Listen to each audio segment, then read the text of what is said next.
사도행전 1절부터 마지막 절 11절까지 저 한 절 여러분 한 절 교독으로 보십니다.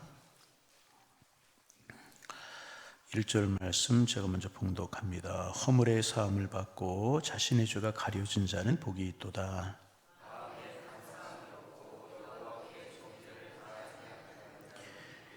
내가 입을 열지 아니할 때에 종일 신음함으로 내 뼈가 쇠하였도다.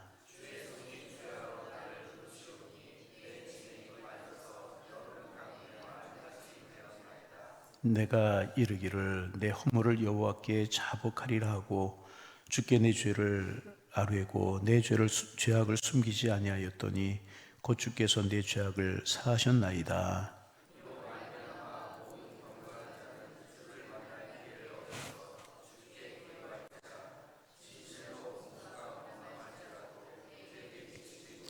주는 나의 은신처이오니 환난에서 나를 보호하시고 구원의 노래로 나를 두루시리이다.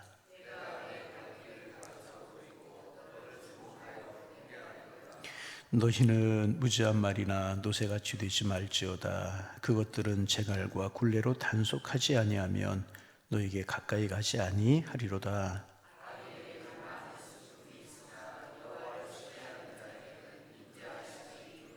우리 함께 보십니다. 너희 의인들아 여호와를 기뻐하며 즐거워할지어다. 마음이 정직한 너희들아 다 즐거이 외칠지어다. 아멘. 제가 23살부터 이제 교육전사를 했어요. 그리고 이제 그 29, 30부터 부모 안수를 받고 부목으로 신물을 해서 여기까지 오고 있어요. 목회를 하면서 기억이 남는 것들이 참 많이 있고 머릿속에 지워지지 않는 그런 추억과 기억들이 많이 있습니다. 그런데 지금도 부목사 시절에 있었던 하나의 사건이 기억나지 않는 그런 사건이 있어요. 이제 부목사로 심우를 하는데 교회에 나오신 지 얼마 안 된 분이 암에 걸렸어요. 이제 투병하시다가 말기가 되었어요. 교회를 못 나오시고 집에 누워 있으신데 이제 얼마 안 남은 임종이 얼마 안 남은 그런 것 같아서 예배를 드리러 갔습니다. 이제 예배 드리고 그러고 났는데 그분이 이제 울면서 그런 말씀을 하세요. 목사님, 저 같은 분도 죄를 용서받고 저 같은 분도 구원받을 수 있나요? 그런 이야기를 하시는 거예요. 말기암으로 이제 얼마 남지 않은 그런 분이 그런 이야기를 하시는 겁니다. 그래서 이제 신앙을 다 하나님의 살아계심을 믿고 예수 그리스도가 구주가 되심을 믿으십니까? 여러분도 대답해 보시기를 바랍니다. 믿으십니까? 아멘. 그래서 제가 이제 구원의 도리를 다시 설명하고 예수 믿고 하나님 믿고 예수 그리스도를 나의 구주로 고백하기만 하면 그 어떤 누구도 구원을 받을 수 있습니다. 그분이 어렵게 사신 분이거든요. 그 지금 형편도 여러 가지로 어려운 그런 환경 가운데 있는 그런 분이기 때문에 여러 가지로 마음속에 어려움이 있었던 그런 분이세요. 저 같은 분도 구원받을 수 있습니까? 여러분, 말기 환자가 이제 죽음을 얼마 남지 않은 분이 그런 고백을, 그런 질문을 하시는 거예요. 그리고 나서 누구든지 예수 그리스도 구주로 믿으면 구원받을 수 있습니다. 손 붙들고 다시 기도했어요. 그랬더니 이제 목사님 감사 눈물을 주르르 흘리고 내가 구원받을 수 있고 천국에 갈 수 있다니 감사합니다. 떨리는 목소리로, 잘 목소리가 나오지 않는 목소리로 그런 고백을 하셨어요. 그리고 이제 제가 신방을 끝내고 교회가 걸어서 얼마 안 돼요. 10분도 안 되는 거리, 그런 거리 이제 가서 교회 가서 조금 있는데 전화벨이 울려요. 받았더니 임종하셨다고 그런 이야기를 이제 하셨어요. 지금도 기억이 납니다. 그때 믿음을 다시 한번 점검하지 않고 십자가에 볼 하나님의 은혜, 죄사함의 확신을 심어드리지 않았으면 어떻게 했을까, 그런 생각이 들면서 한편으로는 마음이 안타깝고 한편으로는 그래도 예수 그리스도 영접하고 죄사함 받고 하나님의 자녀 됐고 천국을 여부를 얻었으니 감사한 일이다, 그런 생각이 지금도 잊혀지지가 않고 벌써 그게 30대 초반 31살 2살 때 일이니까 지금 매년 35년 그렇게 넘었는데도 그 기억이 이제 잊혀지지가 않습니다. 여러분 무엇이 가장 행복이라고 생각하십니까? 어떤 것이 행복을 누리며 살아가는 것이라고 여러분 생각하십니까? 사람들은 행복의 기준을 여러 가지로 생각합니다. 건강하면 행복하다고 생각하고 경제적으로 여유가 있으면 행복하다고 생각합니다. 자녀들이 잘 되고 일이 형통하면 행복하다고 생각합니다. 물론 이런 것들도 하나님께 주시는 귀한 복입니다. 복이 아닌 것 아닙니다. 그런데 오늘 다윗은 우리가 생각하는 것과 전혀 다른 행복을 말하고 있어요. 다윗은 왕이었었어요. 많은 재산과 권력을 가지고 있었어요. 수많은 전쟁터에 승리했고 백성들로부터 존경을 받아왔습니다. 그러나 왕의 자리도 다윗에게 참된 행복을 주지 못했습니다. 그런 그가 자신의 죄를 깨닫고 하나님 앞에 회개했어요. 하나님께 죄를 사해 주셨고, 그러자 그 죄책감에서 벗어나 하나님의 진정한 용서를 경험했을 때 다윗은 비로소 자신이 얼마나 복되고 얼마나 행복한 사람인지를 깨닫게 되었습니다. 그래서 다윗은 1절과 2절에서 이렇게 고백합니다. 우리 1절, 2절을 소리내서 같이 한번 읽어볼까요? 허물의 사함을 받고 자신의 죄가 가려진 자는 복이 있도다. 마음에 간사함이 없고 여호와 정죄를 당하지 아니하는 자는 복이 있도다. 다윗은 무엇이 행복이라고 이야기하고 있습니까? 허물의 사함을 받고 자기의 죄가 가려진 자는 복이 있도다. 왕의 자리보다, 많은 재물보다, 많은 명예보다 내 죄가 사함을 받고 내 죄가 가려졌기에 복이 있도다. 다윗은 그렇게 고백합니다. 마음에 간사가 없고 여호와께 그래서 정죄를 당하지 않은 자가 진정한 복이 있도다. 그 말은 뭐냐 하면 나는 하나님께로부터 죄사함을 받았기에 진정한 행복한 사람이다. 그런 고백을 하고 있는, 세 가지로 표현합니다. 첫째는 허물의 사함을 받았다. 여러분, 허물이라고 하는 것은 하나님의 뜻을 거스르고 하나님께 정하신 길에서 벗어나는 것을 허물이다, 그렇게 이야기할 수 있습니다. 그 허물을 사함받았다는 거예요. 그리고 사함받았다는 말에는 무거운 짐을 들어 옮긴다라고 하는 의미를 가지고 있어요. 죄는 우리의 영혼을 짓누르고 무거운 짐입니다. 아무도 모르는 죄라고 해도요, 죄를 가지고 있으면 마음이 무거워요. 사람들 앞에서는 웃을 수 있지만 혼자 있을 때는 마음이 괴로운 것입니다. 이적으로 해도 잊히지 않고 감추려고 해도 마음 깊은 것에서 계속 우리를 정죄합니다. 그러나 하나님께 고백하고 하나님께 죄를 용서하시면 그 무거운 짐을 우리에게서 옮겨 주시는 것입니다. 우리가 죄의 짐을 들고 평생 살아가도록 하나님께 내버려 두지 아니하시는 것입니다. 그래서 우리가 주를 회개하고 하나님 앞에 나아갈 때 하나님께서는 그 죄를 용서하시고요, 우리에게 진정한 자유를 주시는 것입니다. 두 번째, 자기의 죄가 가려졌다. 죄가 가려졌다. 다윗이 그런 표현을 쓰고 있습니다. 여러분, 하나님께서는 죄를 대충 덮어두시거나 못 본 척 하시는 분이 결코 아니십니다. 하나님은 거룩하신 분이시기 때문에 죄를 그냥 지나치실 수 있는 분이 아니십니다. 그러나 우리가 우리의 죄를 자복하고 고백하면 하나님께서는 우리의 죄를 용서하시고 다시는 그 죄 때문에 우리를 정죄하지 아니하십니다. 다윗은 이 이야기를 나의 죄가 가려졌다. 여러분, 예수 그리스도의 십자가의 보혈을 믿는 우리는 그 예수님의 십자가의 보혈로 우리의 죄가 가려졌는 줄로 믿습니다. 우리가 의롭고 우리가 완전하기 때문에 용서받은 것이 아니고 예수님께 십자가에서 우리의 죄가를 담당하셨기 때문에 우리가 용서받은 것입니다. 그러기에 우리의 죄가 가려진 사람들인 것입니다. 우리의 죄가 십자가의 보혈로 가려졌다. 하나님께서 우리의 죄를 보고 우리를 보시는 것이 아니라 십자가를 보시고 예수님을 보십니다. 그러기에 십자가 때문에, 예수님의 보혈 때문에 우리의 죄가 하나님 앞에 가려진 것입니다. 그래서 하나님 우리를 죄인이라고 이야기하지 아니하시고 의인이다. 죄가 가려졌기 때문에. 다윗은 용서받은 것을 죄가 가려졌다, 그렇게 표현하고 있습니다. 여러분, 우리의 십자가의 보혈로 우리의 죄가 가려졌는 줄로 믿습니다. 세 번째, 여호와께 정죄를 당하지 않는다, 그렇게 고백하고 있어요. 사람들은 우리의 죄를 기억할 수 있어요. 때로는 나 자신도 우리의 과거와 실수와 잘못을 잊지 못하잖아요. 왜 그런 일을 했을까? 나는 용서받을 수 없는 사람이 아닐까? 그렇게 생각할 수 있어. 그러나 하나님께서 용서하신 사람은 아무도 정죄할 수 없습니다. 여러분 꼭 기억하시길 바랍니다. 하나님께서 용서하신 사람 아무도 정죄할 수 없습니다. 로마서 8장 1절입니다. 그러므로 이제 그리스도 예수 안에 있는 자에게는 결코 정죄함이 없나니. 사탄은요, 우리의 죄를, 우리의 과거를 끊임없이 들춰냅니다. 너 같은 사람 무슨 믿음이 있느냐? 너 같은 사람이 어떻게 다시 하나님 앞에 설 수 있어? 네가 목사야? 네가 장로야? 네가 신앙인이야? 자꾸 우리의 과거를 들춰내고 우리를 참소합니다. 사탄이 하는 일. 그러나 하나님 말씀하십니다. 내가 너를 용서했단다. 내가 네 죄를 기억하지 아니하리라. 너는 그리스도 예수 안에 새로운 사람이 되었다. 그렇게 말씀하시.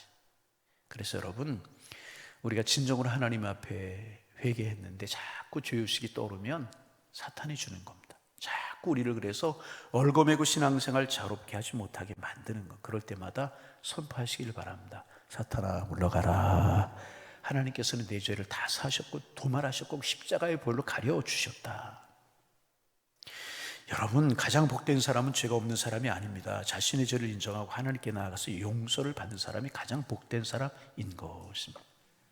여러분, 하나님께서 용서하셨어요. 우리도 믿어야 되는 것. 그래서 여러분, 주님 안에서 자유로운 삶을 살아가시길 바랍니다. 오늘도 예수 그리스도의 십자가를 의지하며 하나님 앞에 담대히 나아가며 정말 주님이 선포하신 의인으로서, 여러분, 우리는 의인입니다. 우리가 의로서가 아니라 하나님 우리를 의롭게 여겨주셔서 우리는 의인인 겁니다.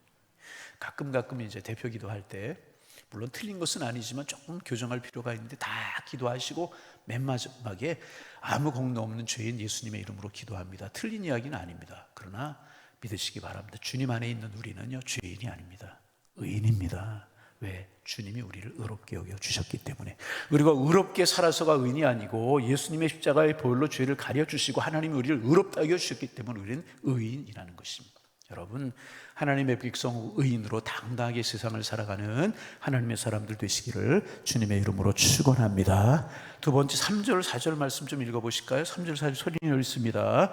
내가 입을 열지 아니할 때에 종일 신음함으로 내 뼈가 쇠하였도다. 주의 손이 나를 누르시오니 내 진액이 빠져서 여름 가뭄에 마름같이 되었나이다. 할렐루야. 그럼 다윗에게 어떤 일이 있었는가? 다윗이 죄를 지은 후에 곧바로 하나님 앞에 고백하지 아니했다는 거예요. 그 말은 다윗을 입을 열지 않았다, 그렇게 표현하고 있어요. 죄를 인정하지 않고 숨기려 했다는 것입니다. 우리 다윗의 그런 이야기 알지 않습니까? 바세바 이야기. 죄를 인정하지 않고 숨기려고 했어요. 아무런 일도 없었던 것처럼 살아가려고 했어요. 그러나 그런다고 죄가 숨겨진다고 죄가 가려지는 것은 아니라는 것입니다. 그러자 오히려 다윗의 마음이 또 고통스러웠다는 것입니다. 종일 신음함으로 내 뼈가 쇠하였다. 몸과 마음이 함께 무너졌다는 뜻입니다. 또 내 진액이 빠져서 여름 가뭄에 마름같이 되었다, 그렇게 이야기합니다. 비가 오지 않는 한여름의 땅처럼 그 영혼이 메말랐다는 것입니다. 기쁨도 사라지고 평안도 사라졌다는 것입니다. 왕궁에 살고 있지만 마음에 안식이 없었어요. 여러분, 이렇게 죄를 하나님 앞에 드러내지 않고 마음 깊은 곳에 감추어 두면 영혼의 상처가 되게 되는 것입니다. 기도를 막고 예배의 기쁨을 빼앗고 하나님과의 관계가 멀어지게 되는 것입니다. 여러분, 아담과 하와 이야기 우리 알잖아요. 아담과 하와가 선악과를 떠먹고 죄 지은 후에 가장 먼저 한 일이 뭐였어요? 하나님의 낯을 피하여 동산나무의 사이에 숨는 것이 아담과 하와, 죄를 지은 아담과 하와가 제일 먼저 한 일이었습니다. 하나님 찾아오셨어요. 내가 어디 있느냐? 하나님께서 아담의 위치를 몰라서 물으신 것이겠습니까? 그렇지 않아요. 왜 나를 피하여 숨고 있느냐? 왜 내 죄를 가지고 혼자 두려워하고 있느냐? 왜 내게로 돌아오지 않느냐? 하나님이 부르신 것입니다. 여러분, 그래요. 오늘도 죄를 가지고 있는 사람, 죄 지은 사람은요, 자꾸 하나님을 피하고 싶어 하게 되는 것입니다. 기도하기가 어려워요. 죄를 가지고 있으면 말씀을 가까이 하기가 부담스럽습니다. 예배에 나와도 하나님 앞에 마음을 열지 못하게 되는. 그러나 하나님을 피하기에, 그러기에 하나님을 피하는 것이 해결이 아니라는, 하나님께로 돌아가는 것이 해결책이라는 것. 하나님을 피하는 것이 아니라 하나님께로 돌아가고 하나님의 품으로 돌아가는 것이 해결책인 것입니다. 다윗의 마음이, 죄를 고백하지 않을 다윗의 마음이 그랬습니다.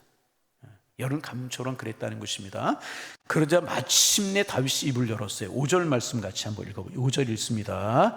내가 이르기를 내 허물을 여호와께 자복하리라 하고 주께 내 죄를 아뢰고 내 죄악을 숨기지 아니하였더니 곧 주께서 내 죄악을 사셨나이다. 할렐루야. 다윗은 자기 허물과 죄를 다른 사람 탓으로 돌리지 않았어요. 환경이 그럴 수밖에 없었다고 합리화하지도 않았습니다. 그저 하나님 앞에 죄를 지었습니다. 내가 죄를 지었습니다. 인정했어요. 그랬더니 어떻게 되었나요? 곧 주께서 내 죄악을 사하셨다. 할렐루야. 고백하자. 곧 주께서 죄악을 사하셨다. 자기의 죄를 인정하고 고백하자. 하나님께서는 즉시 그의 죄를 용서하셨다. 여러분, 그래서 요한일서 1장 9절에서도 이런 말씀이 있잖아요. 만일 우리가 우리의 죄를 자복하면 그는 미쁘시고 의롭사 우리의 죄를 사하시며 모든 불의에서 우리를 깨끗게 하실 것이다. 마치 기다리고 계셨다는 듯이 고백하면 기뻐하시고 즐거워하시면서 우리의 죄를 억지로 사하시고 마지못해 사하시는 것이 아니라 기뻐하시고 즐거워하시면서 우리의 죄를 사하여 주신다. 여러분, 주님은 우리의 죄를 이미 다 알고 계셔요. 그럼에도 불구하고 우리를 부르시는 것입니다. 숨기지 말고 내게로 오라. 내 무거운 짐을 내게 맡겨라. 내가 너를 용서하고 깨끗하게 하겠다. 기다리고 계셨다는 듯이 고백하면 주님이 용서하신다는. 여러분, 우리가 뭐 얼마나 많은 죄가 있겠습니까? 그렇잖아요. 그러나 행여라도 주님 앞에 해결하지 못한 죄가 있다면 오늘 새벽 하나님 앞에 내놓고 고백할 때, 정직하게 우리의 마음을 내어놓을 때 주님이 기쁨으로 기다렸다는 듯이 용서하시고 우리를 기뻐하시면서 우리를 축복하실 줄로 믿습니다. 그래 마음에 부담이 없고 기도에 부담이 없고 기도에 가림이 없고 믿음의 길을 걸어갈 수가 있게 되는 것입니다. 마지막으로 회개한 사람은 하나님의 보화 인도함을 받는다고 다윗은 고백하고 있어요. 그 7절 말씀 같이 한번 읽어볼까요? 7절 주는 나의 은신처이오니 환난에서 나를 보호하시고 구원의 노래나를 두루 세리로다. 죄를 숨기고 있을 때 다윗은 하나님을 피하여 숨고 싶었어요. 그러나 죄를 고백하고 용서받은 후에 다윗은 뭐라고 고백하느냐? 하나님이 자기의 은신처라 고백을 하고 있어요. 전에는 하나님이 두려웠어요. 그래서 피했어요. 그러나 이제는 하나님께로 오히려 피하는 거예요. 하나님의 품으로 달려 들어가는 것입니다. 전에는 하나님의 손이 자신을 누르는 것처럼 느껴졌어요. 그러나 이제는 하나님의 손이 자신을 보호한다고 믿었다는 거예요. 그래서 여러분, 회개는 하나님께서 멀어지는 것이 아니라 회개는요, 하나님께서 가까이 나가게 되는 것입니다. 여러분, 병든 사람 건강한 후에 병원에 가는 것 아니잖아요. 병들었기 때문에 의사를 찾아가는. 마찬가지로 죄 때문에 하나님에게서 도망가지 말고 죄 때문에 더욱더 하나님께 가까이 나가는 사람이 복이 된다는 거예요. 어떻게 복이 됩니까? 하나님께서 나의 은신처가 피할 바위요 산성이 되어 주신다. 은신처가 되어 주신다는 거예요.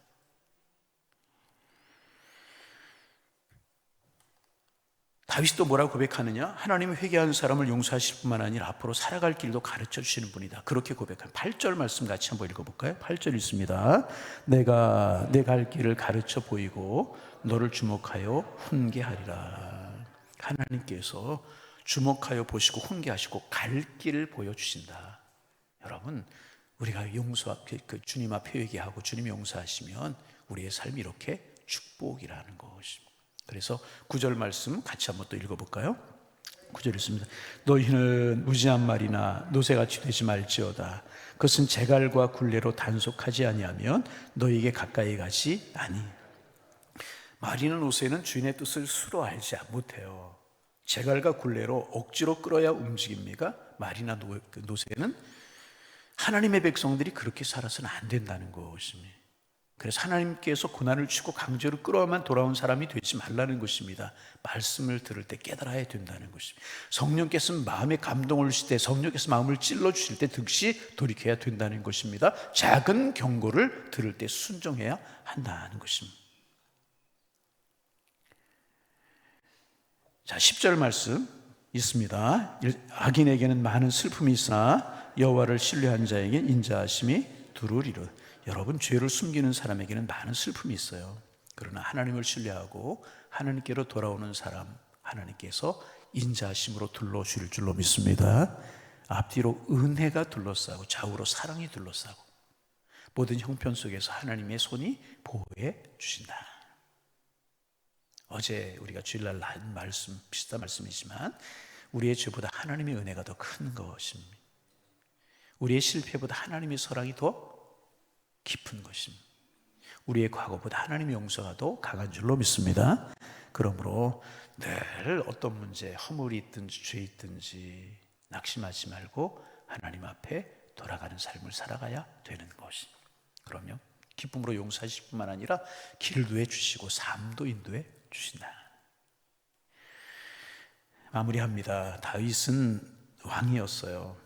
왕의 자리보다 용서를 받았을 때 자신이 더 복된 사람이라고 고백했습니다. 여러분, 우리가 늘 하나님과의 관계가 아름다울 수 있기를 소망합니다. 어떻게? 진실하고 정직하게 하나님 앞에 나아가면 하나님과의 관계가 아름답게 되는, 그러면 우리 하나님 안에서 복 있는 사람이 되게 되는 것입니다. 죄를 숨기면 무거운 짐이 되지만 하나님께 고백하면 은혜가 되게 되는 것입니다. 여러분, 오늘도 하나님 앞에 나아가는, 쏟아놓는, 내어놓는 삶을 사셔서 기쁨의 삶, 은혜의 삶, 주님이 길을 보여주시는 그런 놀라운 삶을 살아가시는 하나님의 사람들이 되실 수 있기를 주님의 이름으로 축원합니다. 축원합니다.